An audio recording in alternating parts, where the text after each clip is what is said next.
Hola, este es el video para explicar la primera guía de instalaciones, máquinas y mantenimiento industrial.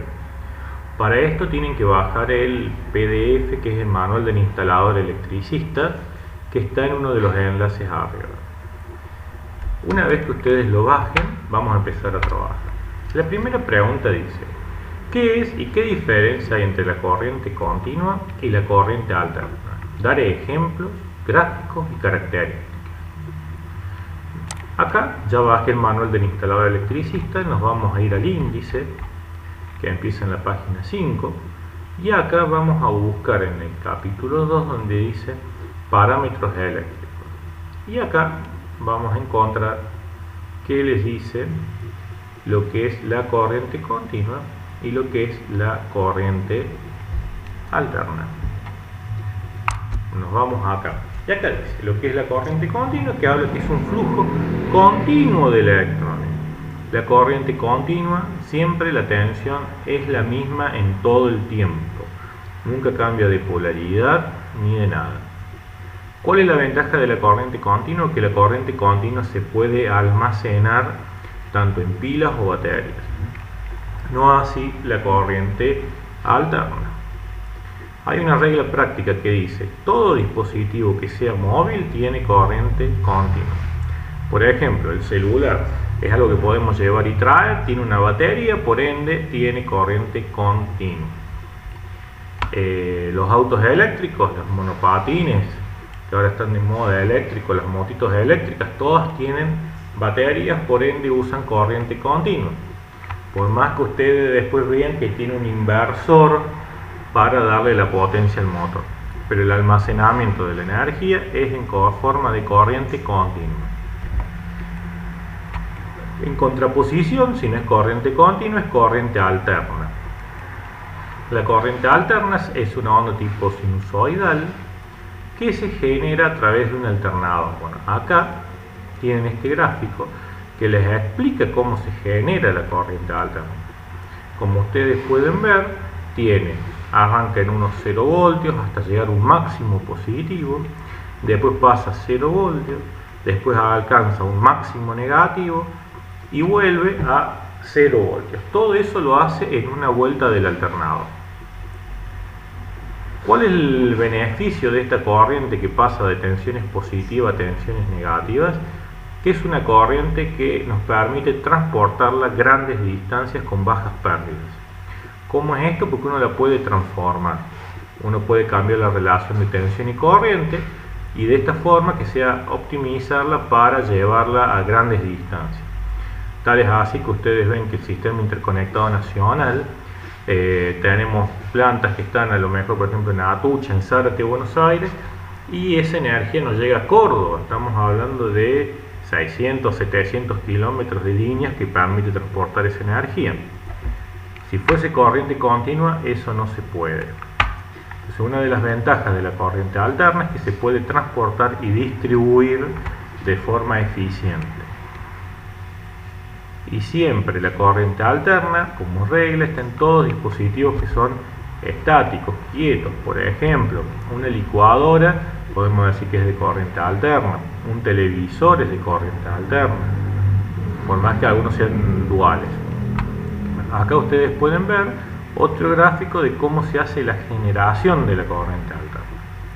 Y acá les va diciendo que a los 90 grados tienen un pico máximo positivo, a los 180 grados de giro, o sea, a la mitad de la vuelta, tienen 0, a los 3/4 de vuelta, a los 270 grados, tienen un pico negativo, la máxima tensión negativa, y cuando completamos la vuelta llegamos a los 0 voltios. Esto pasar desde el 0, que empieza el ciclo positivo, hasta donde termina el ciclo negativo, se considera un ciclo, o sea, una vuelta.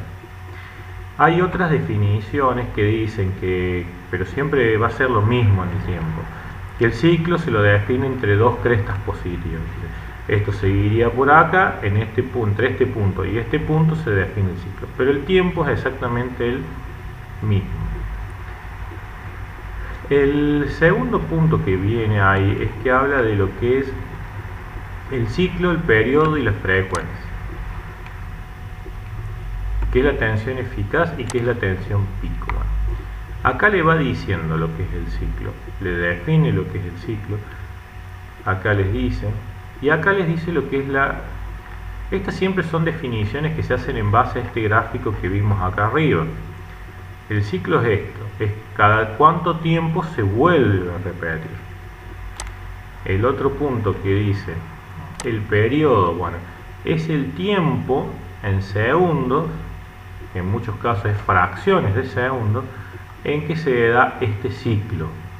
Y la frecuencia es la cantidad de ciclos por segundo que hay, que es igual a una fórmula matemática a la inversa del periodo. Después, acá nos pregunta, ¿qué es la tensión eficaz y qué es la tensión pico? La tensión pico es esto, es acá el máximo valor que puede tener. Es un valor instantáneo. ¿Qué quiere decir? Que esto dura prácticamente nada, o sea, es ínfimo el tiempo que dura. Entonces uno dice, por ejemplo, el PEC dice que la tensión monofásica es de 220 voltios. ¿Pero qué? ¿Son 220 voltios pico? No, son 220 voltios eficaz. La tensión eficaz hace un equivalente a decir, bueno, esta corriente alterna, ¿qué potencia, por ejemplo, me generaría si fuese corriente continua? Entonces dice que una tensión alterna con 311 voltios pico va a tener una tensión eficaz de 220 voltios, que sería lo que nos da EPEC, y eso significa que si tuviésemos una batería de 220 voltios, nos suministraría la misma potencia que la tensión monofásica que nos da EPEC. El último punto de la guía, acá el punto 3 mejor dicho, dice qué característica tiene la tensión monofásica y la tensión trifásica. Bueno, para eso vamos a avanzar un poco más en el PDF y vamos a ver el punto acá, 2.18, sistemas monofásicos, bifásicos y trifásicos. A nosotros nos interesan los monofásicos y los trifásicos. El sistema monofásico, como le dice, tiene una sola fase, es una tensión entre la fase y el neutro. Es lo que nos provee EP, que es 220 voltios eficaces y que tiene una frecuencia de 50 Hz. En otros países tienen 60 Hz y 110 o 115 voltios eficaces. El sistema bifásico es un sistema que tiene dos fases, pero acá no se usa. Nosotros usamos un sistema de tres fases. ¿Qué son tres fases? En el alternador significa que tiene tres devanados puestos a 120 grados. Acá en la figura 44 ven el sistema bifásico, donde tienen dos espiras puestas a 90 grados. En el sistema trifásico son tres espiras puestas a 120 grados cada una. Acá pueden ver una figura en la 46 cómo estaría: un devanado, dos devanados y tres devanados. Esto hace que acá, cuando vemos el gráfico, tenemos tres colores porque tenemos tres fases. ¿Cuál es la ventaja de tener un sistema trifásico? Bueno, que por ejemplo en los motores vamos a lograr que un motor trifásico va a tener mucho más torque, o sea, más potencia de arranque o de tracción que en un sistema monofásico.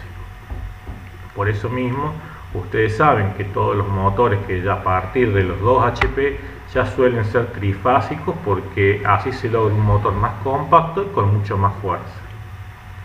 Y el último punto, que habla de los circuitos, vamos de vuelta a nuestro índice, que dice cuáles son los circuitos principales: el IUG, el TUG. El IUG es el de iluminación de usos generales, el TUG es de toma corriente de usos generales. Bueno, acá nos vamos a ir al módulo 3 o módulo 4, vamos a buscar dónde están los circuitos. Y para encontrar, bueno, acá en el módulo 4 vamos a ver, a partir de la página del módulo 4.1, que habla de construcción de las instalaciones, normas y reglamentaciones, vamos a encontrar la clasificación de circuitos. Todo circuito eléctrico, para que sea apto, debe tener por lo menos cualquier casa o vivienda dos tipos de circuitos: un circuito de iluminación llamado IUG y un circuito de toma corriente. Esto es mínimo, quiere decir que pueden tener más dependiendo las normativas. Fíjense en que el circuito de iluminación no puede soportar corrientes mayores a 10 amperes y puede tener hasta como 15 bocas de salida, y la protección tiene que ser térmicas de 16 amperes.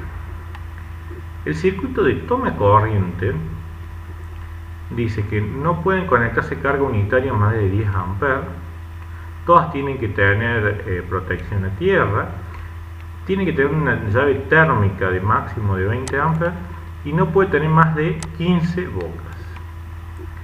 Después, aparte de estos dos circuitos que son los básicos, existen circuitos especiales, por ejemplo de iluminación y de toma corriente de usos especiales. Circuito de iluminación de usos especiales, como acá le dice, por ejemplo, ustedes van a tener un parque con farolas que van a estar expuestas a la lluvia. Si bien tienen que ser con un grado de protección a la humedad, se les pide que se haga un circuito separado. Por cualquier cosa uno los puede cortar y desafectarlos. Y después los toma corriente de usos especiales. Ejemplo clásico: los aire acondicionados tendrían que ser un circuito especial por aire acondicionado. O por ejemplo, si van a tener un tallercito y van a tener soldadora y demás, también eso tendría que ser un circuito separado. Y con esto cumplen lo que es la primera guía.